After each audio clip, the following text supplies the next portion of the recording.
Senua finds a unique courage to keep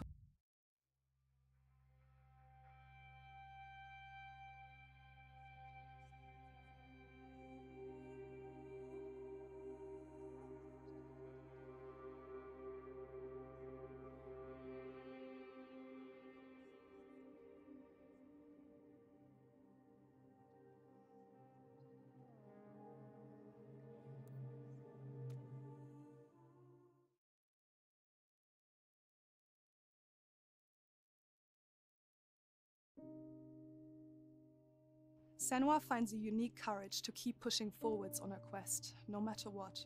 She sees the world differently to those around her and faces challenges others would avoid. When driven so strongly by one powerful purpose, she will do anything to rid the world of the darkness. This is her life's mission, and she will not stop until she fulfills her quest. My name is Eddie, and I have lived with psychosis for most of my life. To me, psychosis means living in a different reality, a reality that isn't shared with other people. Often living with psychosis is dark and miserable. While experiencing psychosis, I've got to hear the voice of God, the opposite, seen and spoken with angels, and been to hell itself. Recovery college and peer support really did turn my life around. I thought I would never get better, and yet here I am.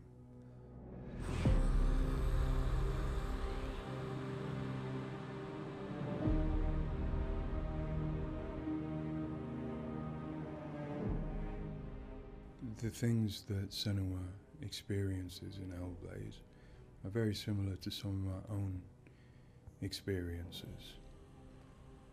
She lives in a reality that other people might find hard to understand.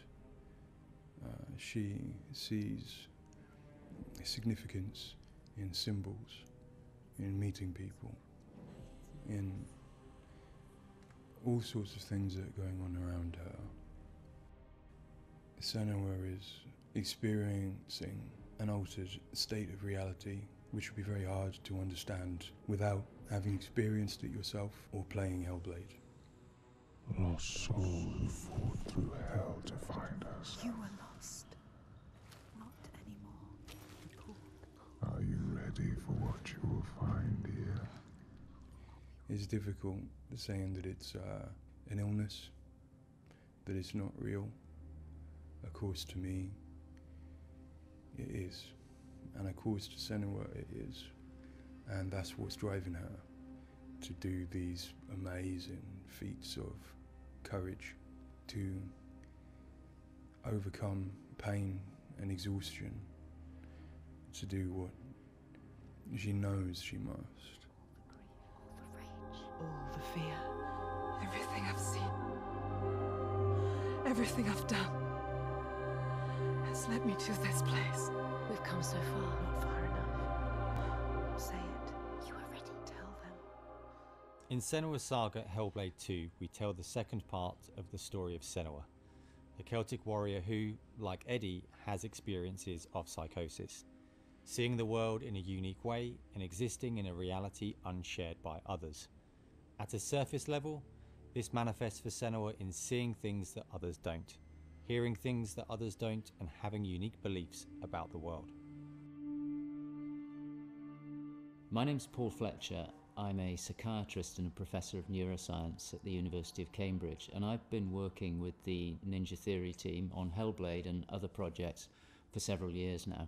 I am a clinical doctor, but have also added research and teaching to my role. And in all three areas, I'm especially interested in the human brain and how it strives to make sense of the world, which is complex and changing all the time. The lake, like a mirror. You can see the reflection. Senua, like many people, experiences psychosis. Now, psychosis is not a diagnosis, although it is associated with a number of medical and psychiatric conditions. But ultimately, it's a loose description of a shift in one's experience of reality. What are you doing? Creeps of the dead. There's something here.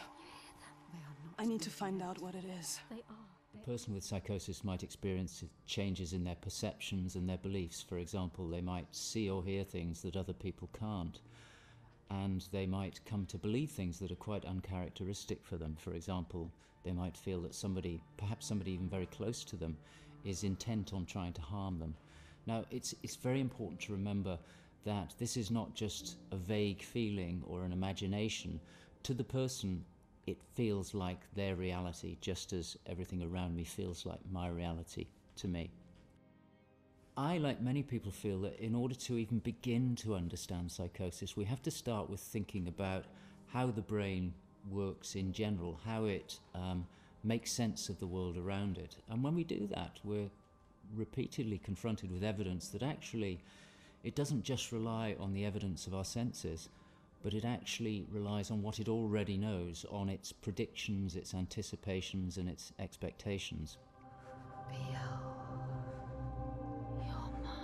Your voices. Now, that might seem like a defect. After all, why would we want to rely on what we already know rather than what the world is telling us?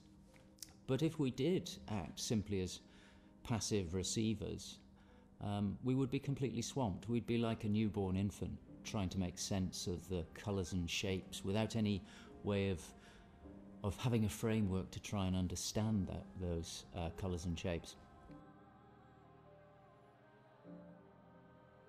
Our senses are bombarded with information from the world that's rapid, it's intensive, it is noisy, ambiguous, unreliable.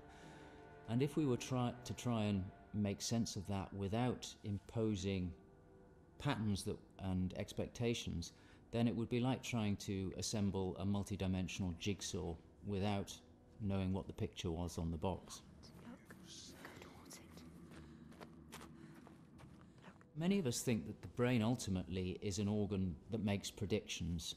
It craves patterns and associations in order to make sense of the world. And without that, we are confronted with a feeling of uncertainty, of anxiety, of distress, even of fear.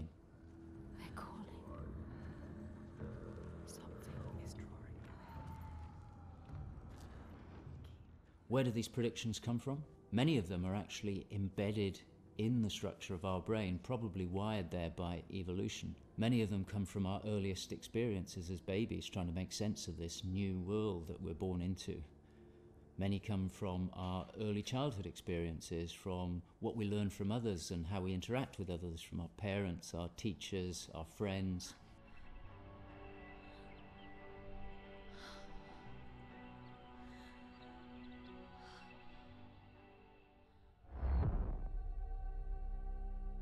We all have a feeling that we're directly in contact with an objective reality, but it's probably the case that what we experience as our constructed model of the world is a blend of the evidence of our senses, but also what we are predicting or expecting from the world. So this blend exists in a very fine and delicate balance, and the weighting of that balance probably varies a great deal across different individuals.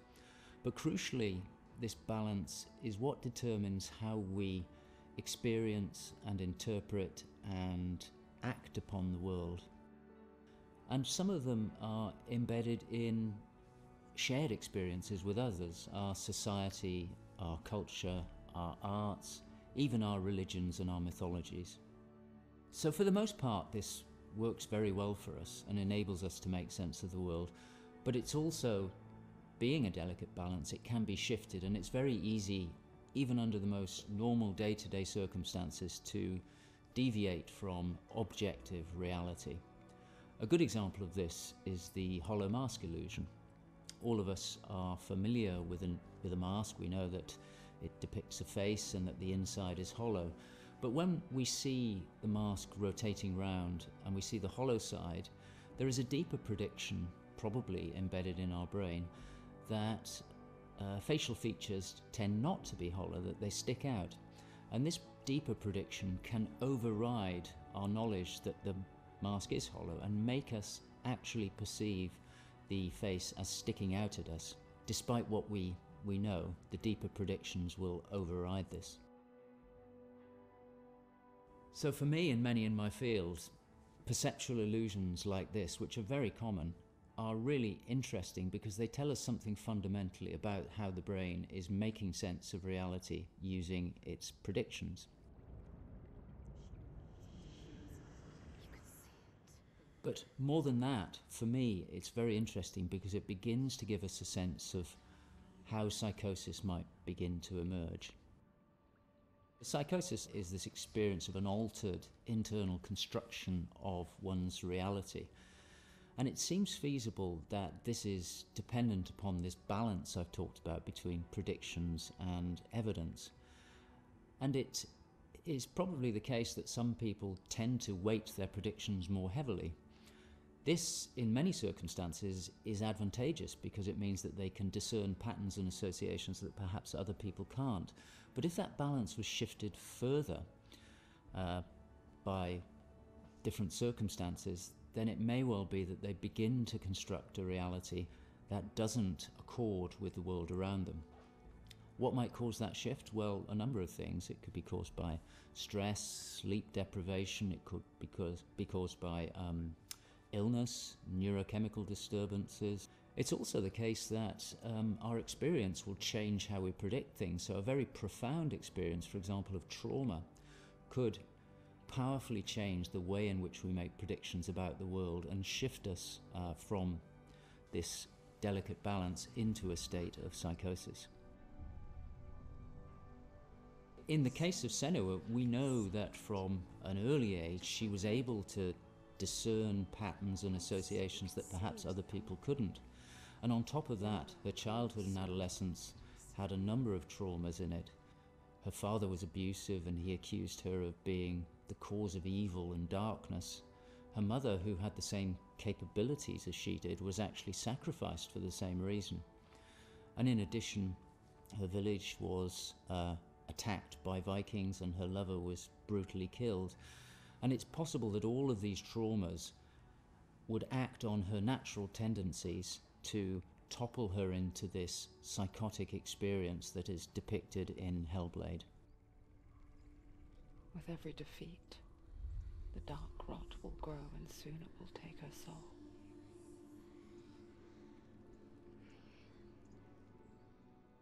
In Hellblade's Senua's Sacrifice, we find Senua discovering and understanding her experiences. They're relatively new to her, and the pain and torment feels at its most acute. Having travelled to a new place, with a mind full of her trauma and truth stories of the Vikings, she embarks on a journey of coming to terms with what has happened in her life.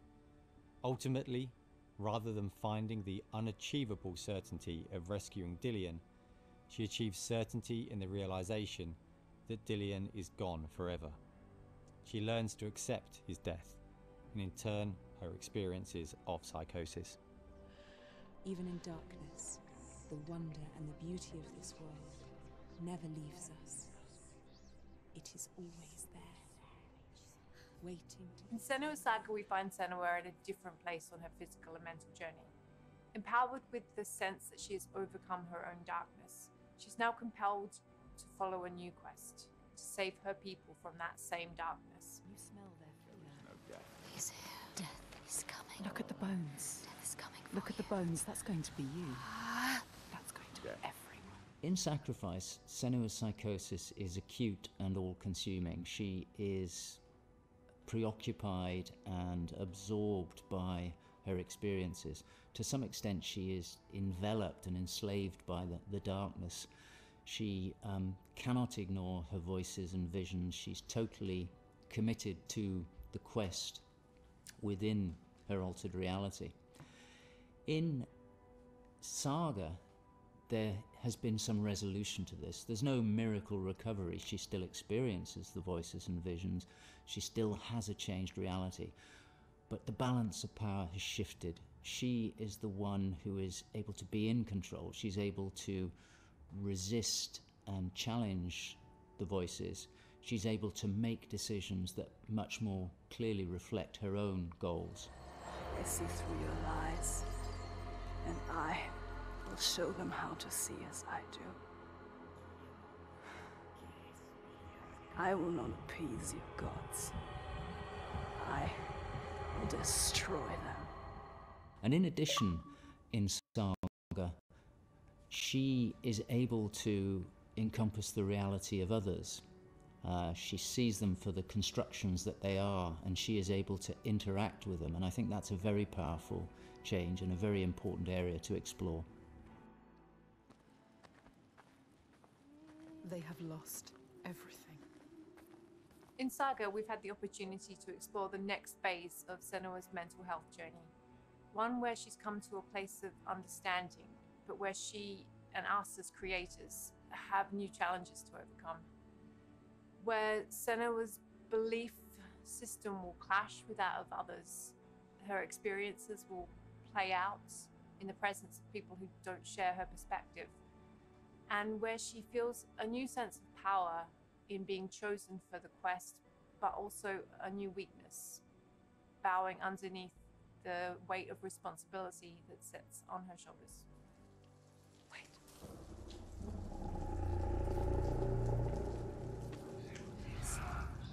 In Saga, we have once again utilized binaural audio to bring Senua's voices to life. Her furies still travel with her, but their tone has changed this time. She continues to be haunted by her father, and she starts to feel the audible presence of Icelandic myth infecting her mind. That scream, that voice. Something dark, Senua. You need to go up there. Don't let them see you coming.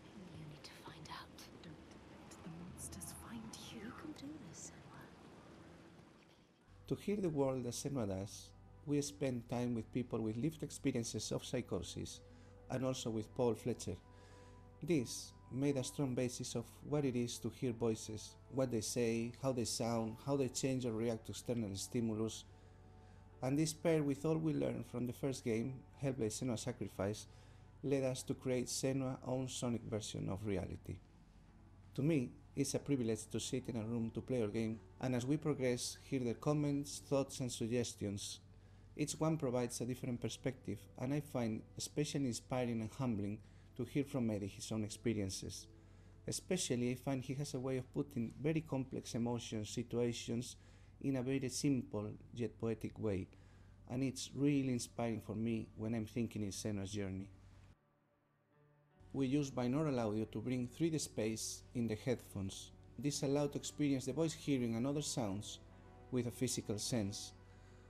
Also extremely important is the performance of the voices, and for that we have been collaborating with Helen and Abby, our Furies.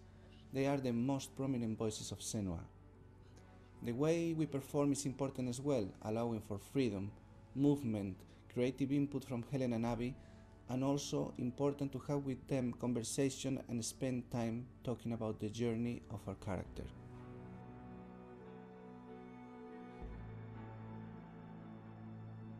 There is a lot of time gone into experimentation, so every sound in the game is connected in some way with the emotion that Senua is experiencing as she travels through Iceland, from the sounds of the nature to some of the musical moments. What's a sign? Beyond of its uniqueness or not, I find that for me, something extremely important is to create a connection beyond the game.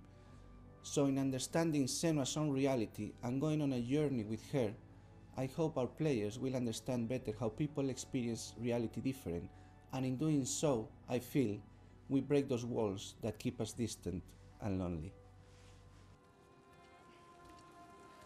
My brothers used to come here to practice fighting. Sneak out. Follow them.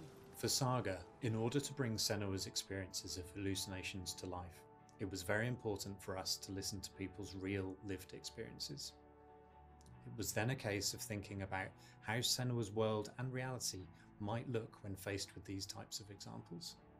This would have been impossible without Paul Fletcher and amazing people like Eddie and Kathy, who've been so open and honest about what they have been and do go through on a day-to-day basis.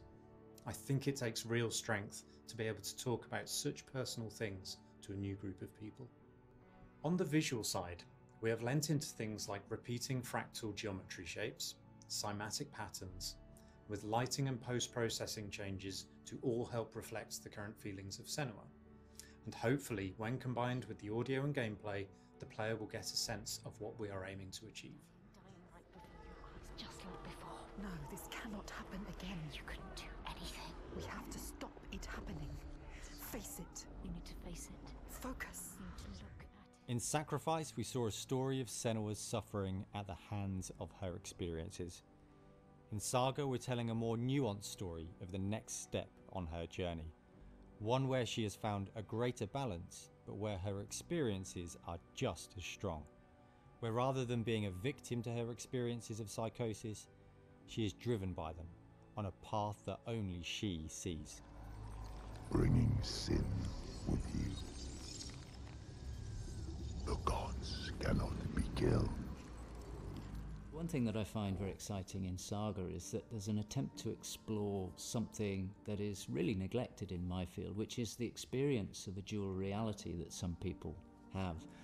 People who have had Senua's types of experience have spoken to me about this feeling that they have their own reality, but they also recognize the reality that others experience, and it can be very confusing, it can be disorientating.